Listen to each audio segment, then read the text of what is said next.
sõna ütleb ka, et kes nüüd usus hingab temas, see ei jää häbisse. Eesti keeles ütleb lihtsalt, kes usub temasse, ei jää häbisse. Kreekakeelne see väljendus on see usus hingamise küsimus.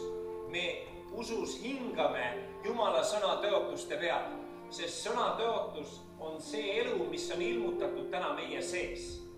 Ja Jumala vaimu eesmärk on siis panna elu kõige selle sisse, et kõik see, mis on täna siin Jumalast maa peal, sellel oleksid siis mis iganes tiivad ja liikumine ja toimimine ja edasiminek. Kõigel oleks elu. Jumal on kõige elu allikas.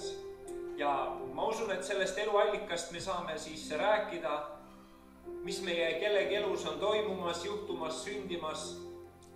Aga paneme ennem ka kokku oma tänuanni, mida me oleme ikka pühapäeviti teinud. See on see vabatahtlik tänuand, rõõmuand, väljenduse and. See, nagu öelda, mis on meile antud.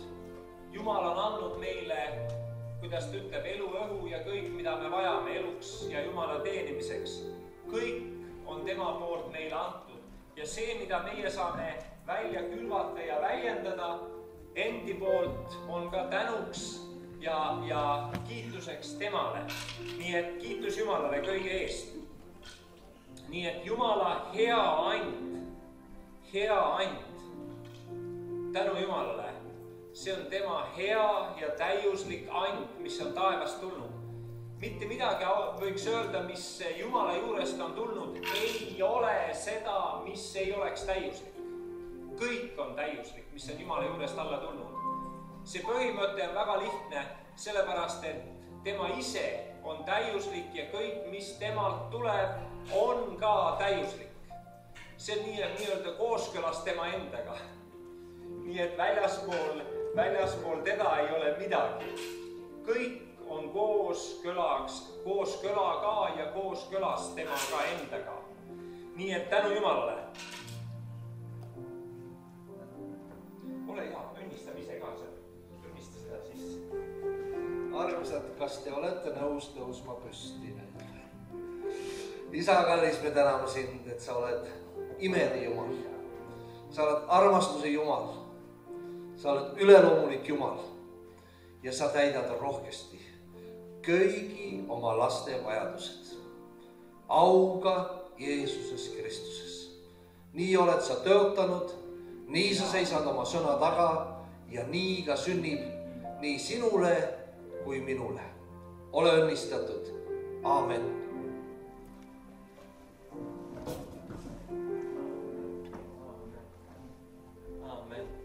Nii kindel on see õnnistus, mis temalt tuleb, et see ei lähe mööda, vaid see Jumala poolne on alati märki taba. Ehk meie ellu sisse tuleb, mis Jumala juures tuleb selleks, et läbistada meie elu, meie olemine, mis iganes meie tegemine, kõik meie elu, läbistada. Nii et kõik tema teed on täiuslikud, tema teod on, ta ütleb juba maailma loomisest alates, on teada, tuntud, paigas, kindlad. Kõik, mis Jumal on teinud, on kõik fikseeritud. Nii et ja tema tahab, et see meiepoolne osa ka on siis kõik, mis me teeme, saame teha seda temas olles. Tänu Jumalale. Need on head uudised, mida ma loen siit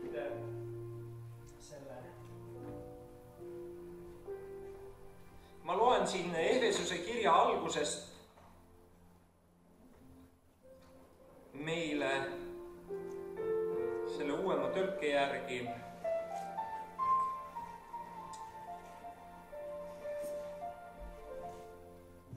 See on hea taas ja taas seda lugeda, tähele panna. Kui sa paned tähele, et seda teksti, millest ta räägib, ta ütleb just nimelt, kõik see toimub Kristuses, olemises tema sees. Ta on meid valinud ka Kristuses juba enne maailma rajamist. Me oleme juba valitud selles, meid on kutsutud käima selles ja meid on kutsutud ka tema tegusid selles esile tooma. kõik toimub Jeesuses, sest väljaspool Jeesust on ainult surm või väljaspool Kristust. Nii et ma loen seda 3. salmist edasi ja just pane tähele neid, minu meelest minu jaoks on need kõige olulisemad just see, kus ta ütleb Kristuses, temas või armsas või tema läbi või mis väljendused need ka oleksid, aga seda sisulist poolt mõista. Kiidetud olgu Jumal ja meie issanda Jeesuse Kristuse Isa, kes meid on taevast õnnistanud kõige vaimuliku õnnistusega Kristuses. Nõnda, nagu ta meid Kristuses on valinud enne maailma rajamist olema pühad ja laitmatud tema palge ees armastuses, meid ette määrates lapse õiguse osalisteks Jeesuse Kristuse kaudu enese juurde oma tahtmise head meelt mööda, tema armu kirkuse kiituseks, mille ta meile on kinkinud selles armastatus. Temas on meil lunastus tema vere läbi, üleastumiste andeks saamine tema armurikkust mööda, millega ta meid on ülirikkalikuks teinud kõiges tarkuses ja arukuses. Vaadake, siin on see tõotus, millest ta meid on teinud. See on mineviku vormis. Kõik on tehtud. Ta on teatanud meile oma tahtmise saladuse, oma hea nõu kohaselt, mille ta Kristuses oli kavandanud aegade täiuse korraldamiseks, et Kristuses võtta kokku kõik, mis on taevas ja mis on maa peal. Temas oleme ka saanud liisuosa ette määratult kõiges toimivat kavandamist mööda, tema tahtmise nõu järgi, et me oleksime tema kirkuse kiituseks, kes me varem olime lootnud Kristusele. Temas olete ka teie sellest ajast peale, mil saite kuulda tõe sõna oma pääste evangeeliumi, kellest teiegi saanud usklikuks olete kinnitatud, tõotatud püha vaimu pitseriga, selle vaimu, kes on meie pärandi tagatis omandi lunastamiseni, tema kirkuse kiituseks.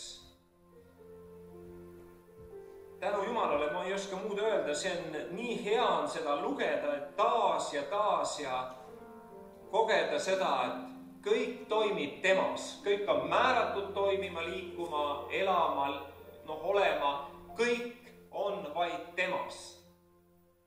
Ja see on nüüd see asetus, kuhu tema meid päästes, kui me päästetud saime, kuhu Jumal meid asetas Jeesusesse. Tegelikult me olime juba maailma loomises küll sinna asetatud, aga see sai siis nii-öelda praktiliselt teoks selle südame usu ja suu tunnistuse läbi, mida me tunnistasime. Sai see teostatud. Nii et ka nagu ta ütleb, selle tarkuse ja arukuse koha pealt ta on teinud kõik juba. Ta on juba kõik paika pannud. Nii et paluda seda nüüd, ma ei tea, kui see, mida Jumal ütleb, ta on juba teinud, siis meie poolt peaks olema tänu talle selle eest, et ta on teinud. Ei saa nagu paluda enam, kui ta on öelnud juba, et ta on teinud meid targaks ja arukaks. Sellepärast, et meie asukoht on Kristus. Kristuse pärast ongi see teoks saanud. See on nii hea. Ükskõik millises olukorras sa ennast tunned või oled, lugedes, ma mõtlen, siin on seda, Kolossa kirjas on veel see pealkiri hümn Kristusele ja siin Efesuse kirjas ja kas oli Filippi kirjas ka, nii et need on erinevates kirjades, aga kui sa neid hümne loed või neid Jumala kiituse tekste loed, siis sa ise koged ja näed, kes sa oled. Sa oledki tema väljendus, sest Jumala enda elu asupaik ja koht on ju meie sisemus. nii et kus Jumal ennast avaldab? Läbi oma rahva. Nii et läbi oma rahva on Jumalal head plaanid ja teod ja mõtted ja plaan ja tahe. Ta ütleb kõik juba selle maailma loomisest alates või nii nagu ta siin ütles, aegade täiuse korraldamiseks, et Kristuses võtta kokku kõik. Võtta kokku kõik. Me võiksime öelda, me elame ju tema aegade täiuse sees. See ongi armu ajastu, kus me elame. Armu täiuse sees. Ja see on ka tema aegade täius. Et kõik peab saama kokku võetud. Pea tähelepanu fookus peab kõiges jääma temale, Kristusele. Ja selleks oleme meiegi maa peal, et olla sool sellele maale, olla valgus pimedusele, ma ei tea, mis iganes versioonis, kes kusagil on, mis olukorras on, selleks oleme meie loodud, et väljendada, kes on Kristus. Ja see oled sina ja mina. Nii et Jeesuse, kuidas on öeldud, et esmalt Jeesuse järgijaid hakati nimetama kristlasteks. Väga kummaline küll. Jeesuse jüngreid, see on loogiline järjekord. Aga nüüd elame ajastus, kus kõik on kristlased ja nüüd neid kristlasi tuleb hakata tegema jüngriteks. No mitte kuidagi ei saa aru, mis värk see on. Tol päeval nimetati jüngreid kristlasteks, aga täna on ajastu, kus kristlasi tuleb hakata uuesti jüngriteks tegema, et siis uuesti kristlasteks saada vist. Või mis protsess see käib? Või mis pidi üldse seda asja mõista? Tegelikult rahvas pani hüüdnime kristlased, sest nad olid nagu Kristus maa peal. Nad toimisid nagu Kristus, nad kõnelisid nagu Kristus. Nad olid kõiges olid kui väljendus, kes on Kristus. Kuidas siis ei peaks nimetama siis kristlasteks? Aga täna on väga huvitavad protsessid. Inimene läheb kirikusse võib-olla tahtes saada siis kristlaseks, saab oma ristimistunnistuse, siis ta saab öelda, nüüd ma olen kristlane. No see on nii apu asi, et ma ei tea. Kui tõesti, kui Jumal ei ole seda teinud. Ja mis ma veel mõtlesin huvitavat, et näiteks kuulates pereraadiost ka ülekandeid, siis mõtled selle üle, et me täna, kristlik kogudus õnnistab kogudusse liikmeid. Ma jälle vahel mõtlema jään teatud asjade juures. Huvitav, kus kohast Piibel seesugustest asjadest üldse räägib? Täitsa nõutuks teeb. Aga me oleme võtnud kusagilt, mis on täna inimkond tunnustanud kristlikke niukseid, ma ei tea, mis iganes, programme, süsteeme, mis on selle maailma süsteemist lähtuvad asjad, oleme omaks võtnud ja ütleme, me täidame Jumala tahet. Kus kohas Jumal seda käskinud teha? Sellist asjadest üldse Piibel ei räägi, mitte sõnakestki. Aga need on kõik inimeste poolt juurde lisatud. Aga milleks üldse seda tarvis on? Ma mõtlesin, et huvitav, kas siis inimene ei tea, tunnistus on ta sees, suu räägib välja, nüüd ta on õige ja et suu seda kinnitab, on ta Kristus, on kõik ju paigas. Ta teab ju, kes ta on, milleks muud tseremooniat on tarvis. Aga paistab, et süda vist ikka ei usu. Ja paistab, et vist suu ka ei tunnista. Siis on vaja paberit. On ju? Mustvalgel ära fikseerida, et asi on tehtud, asi on paigas. Aga Piibel seesugustest asjadest ei räägi meile. On öeldud, nii palju kui sellest apostlitegude raamatust me võime lugeda ja näha on see, et kes vastu võtsid Jumala sõna vastu võtta, sest Jumal on ju kõnetaja, kõneleja, inimene on vastuvõtja ja nii paljud, kes sõna vastu võtsid, need ristiti. Tähendab, nad andsid oma eluga vana elu jätmise tunnistuse. Sellega on vana elu lõpetatud. On alanud uus elu. Ja sellest hetkest Issand lisas inimesed kogudusse. Nüüd peavad inimesed inimesed lisama. Just kui. Imelik, ma ei tea, see vahel tundub, et niisugused protsessid tehakse veel juurde. Nii et inimesele peab tulema see tunnistus, ega see paberitunnistus ka tegelikult vist ikka ei aita, see läheb ka meelest ära vist. Vaata, kui seda südametunnistust ei ole, südames olevat tunnistust, kes ma nüüd olen, ma olen uus loodu, kõik vana on läinud, kõik, mis mu selja taga eilne on läinud ja kõik on uueks saanud. See südame asju ei ole võimalik sinu seest ära võtta. Paberitunnistus võib, ma ei tea, ära põleda ja ära kaduda ja ära koitada ja ma ei tea, mis iganes, vargad varastada ja igasuguste ohtude käes on need paberasjad. No paber on paber, aga see, mis on südames, sinu pääste, see teadlikkus, kes on Jeesus, jääb alati sinuga. Need on need kõige kindlamad asjad. Ma tahaks sellepärast öelda, et on võib-olla head asjad, aga tihti see hea saab parima vaenlaseks. Vaat kui ma seda ennem ka taipaks, või noh, kui sa sellel hetkel taipaks, kui see asi on käes. Aga ma võin olla väga rõõmus, sest ma sain selle hea asjaga kokku, aga see hea, ma pean teavitama ennast juba ette, saab parima vaenlaseks. Ja kuidas ta saab veel? No, võta sa kinni, kuidas ta sellel hetkel esile tuleb, aga vaenlane ta on. Kui ta ei ole see, mida Jumal on määranud, nimelt enda poolt meie jaoks. Ja sellepärast ta nüüd määratles kogu selle aegade täiuse kokkuvõtmise, see peab meist saama kokku võetud, ehk Kristus sees. Sest meie elu, olu ja tegu on kõik täna temas. Nii nagu see Efesuse 2:10 me oleme loodud tema heade tegude jaoks. Väljendama, kes tema on. Nii et olgem head, toogem esile neid tunnistusi, toogem esile seda elu, toogem esile kõike põnevust, mida Jumal on rääkinud, mida Jumal on üles tõstnud meie sees, mis meid on, ma ei tea, mis iganes, pannud ka vahel küsimuste ette, väljakutseid esitanud meile ja nii edasi. See kõik üks põnev temaatika, mida Jumal on täna tegemas.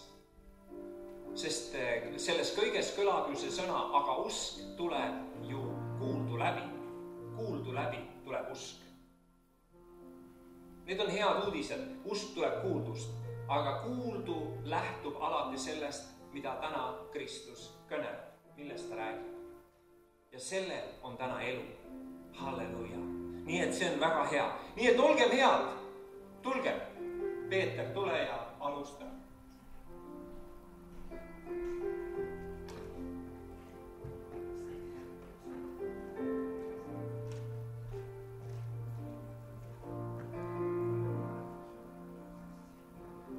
Tere, armsad Jumala lapsed. Suur rõõm on olla teie ees ja teie keskel. Helena saatis teile palju tervisi Rootsimaalt. Ta jõudis ilusasti koju ja ta sai väga puudutatud sellest osadusest, kui te käisite kõik teda vaatamas ja ta ütles, et see on midagi erilist, kui tõesti Kristus ihu teab, mis on Jumala armastus, et see on nii hea. Et ta koges sellist Jumala armastuse lähedal olu ja see on nii imeline, et tõesti Jumala kogudus ongi Jumala armastuse edasi kandja. Ja me igaüks oleme seda. Armastus elab meie sees.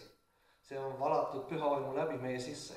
See Jumala armastus ja see Jumala armastus tegelikult muudab ka kõige saatana poolt välja möödud strateegiat, ükstapuha, mis ta ei oleks. Ta murrab kõik, sest Jumala armastus on nii võimas, ta on nii väeline, ta on nii auline. Loen mõningate seigad Kenneth Hagini ütlustest ja kinnitan teid selle sõnaga, mis toodab usku. Usk tuleb Jumala sõnast. Jumal on armastus, 1. Johannese 4:8. Jumala armastus on välja valatud meie südamesse pühamaimu läbi Roomlastele 5:5.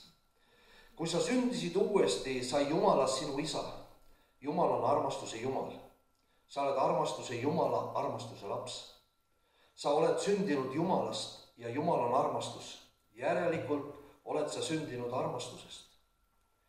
Jumala loomus on sinus ja Jumala loomus on armastus. Tegelikult ei saa sa öelda, et sul ei ole seda jumalikku armastust, sest see on kõigil Jumala perekonnas. Vastasel juhul ei ole nad perekonnas. Nad ei pruugi seda kasutada. Nad võivad olla nagu see 1 talendiga mees, kes mähkis oma talandi rätikusse ja mattis selle maha. Matteuse 25:25. Aga piibel ütleb, et Jumala armastus on välja valatud meie südameisse püha vaimu läbi. See tähendab, et Jumala armastuse taoline armastus on välja valatud meie südamesse või vaimu või sisemisse inimesse. Roomlastele 5:5 ei räägi püha vaimuga ristimisest, see räägib uussünnist. Kui sa sünnid Jumala vaimust, siis tuleb sinu sisse Jumala armastus. Kui sa sündisid vaimselt, said sa osa Jumala elust ja loomusest. Jumal on armastus, ma olen sündinud Jumalast, seetõttu olen ma sündinud armastusest. Ma olen armastuse, Jumala armastuse laps. Jumala armastus on välja valatud mu südamesse püha vaimu läbi. Mu loomus on armastus, minu jaoks on loomulik käia armastuses. See on midagi erilist, kui sa koged, et sa oled uuesti sündinud, sa oled püha vaimu tempel, sa oled täis Jumala armastust ja sinu sees on Jumala armastus. Ja mõtle, mis veel, ta on kõik unustanud, mis on olnud taga. Ta on selle kustutanud, mis on taga. Ta ei tuleta seda kunagi meelde. Ta ütleb, et nüüd on sinu aeg. Nüüd oled sina minu laps, minu õnnistus ja sa saad minna ja edastada minu valgust inimkonnale. Ja see on midagi erilist, et kui sa näed seda, et sa oled Jumala laps, sõna ütleb, et sa oled Jumala laps, sa oled uuesti sündinud, siis sa mõistad, et tegelikult ei ole nüüd enam mitte mingisugust hukkamõistu nende üle, kes on Jumala lapsed. Sest kui peaks olema veel mingisugust hukkamõistu, siis see kiri ei oleks tõde. Siis Jumala valetab meile. Sest Jumala sõna ütleb, et need, kes on Jeesuses Kristuses, nende üle ei ole mingisugust kohtumõistmist. Nende üle ei ole mingisugust hukkamõistmist. Ja kui sa näed, et sa oled Jumala armastuse laps, sinu sisse on valatud selle uuesti sünni läbi Jumala imeline armastus. Kas see pole imeline? Ja sina saad seda kanda, sina saad seda välja jagada, sina saad sellega ehitada üles seda ligemist, kellega sa kokku puutud. Ta on ju andnud meile tegelikult ainult ühe käsu. Armasta oma ligemest nii nagu iseennast. Ainult üks käsk. Ja me tahame seda täita ja me igatseme seda täita. Ja see on meie suur rõõm, et me saame olla Jumalale meelepärased. Hebrea kiri ütleb, et Jumalale saad sa olla veerepärane ainult usu läbi. Ainult usu läbi. Aga usk tuleb kuuldust ja kuulda tuleb Jumala sõna kaudu. Ja see usk kasvab, kui sa loed Jumala sõna. Kui sa näed seda, mis Jumala sõna sinu kohta ütleb. Ühel hetkel sa korraga järsku mõistad, Jumala sõna on täiuslik. Ja sinu sees elab täius. Jah, see väline kest veel piirab seda täiust välja tulemast, aga Jumala armastus jääb Jumala armastuseks. Siin ta ütleb veel, et aga vaimu vili on armastus, Galatastele 5:22. Mina olen viinapuu, teie olete oksad, kes jääb minusse ja mina temasse, see kannab palju vilja.